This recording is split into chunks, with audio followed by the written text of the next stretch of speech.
ధన్యవాదాలన్న.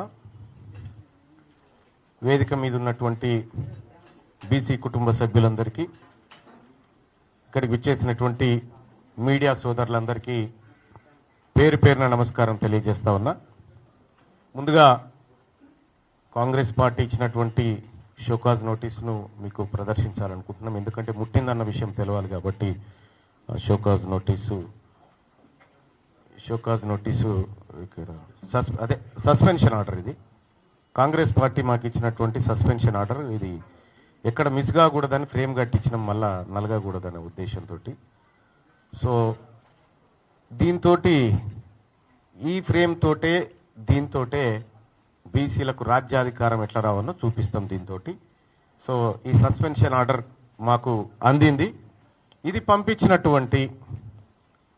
పంపించేలా ప్రయత్నం చేసినటువంటి గౌరవ ముఖ్యమంత్రి రేవంత్ రెడ్డి గారికి, మీరు చాలా రోజుల నుంచి ప్రయత్నం చేసిరు. పాపం సస్పెండ్ చేయాలి అనేటువంటి తపన.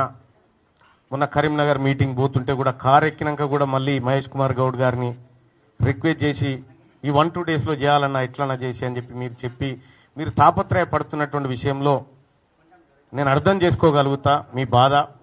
ఎందుకంటే మీ దగ్గర ఉండేటువంటి వ్యక్తులు సహజంగానే బానిసలుగా ఉండాలని మీ ఉద్దేశం కావచ్చు, అది సహజంగానే మీరు కోరుకుంటారు. కానీ తీన్మార్ మల్లన్న విషయంలో కోరుకోవడమే మీరు చేసిన పొరపాటు. ఇక్కడ సస్పెన్షన్ అనేది తీన్మార్ మల్లన్న కాంగ్రెస్ పార్టీకి సంబంధించినటువంటి దానిపైన నాకు ఏ ఇబ్బంది లేదు, అది నా వ్యక్తిగతమైనటువంటి అంశం. కానీ ఫస్ట్ ఆఫ్ ఆల్ మీడియా మిత్రులకు తెలియజేయాల్సింది ఏంటంటే, దాని గురించి సందర్భం వచ్చినప్పుడల్లా మాట్లాడతా. కానీ ఇవాళ తెలంగాణ రాష్ట్రంలో 3 ఎమ్మెల్సీ స్థానాలకు ఎన్నికలు జరుగుతూ ఉన్నాయి.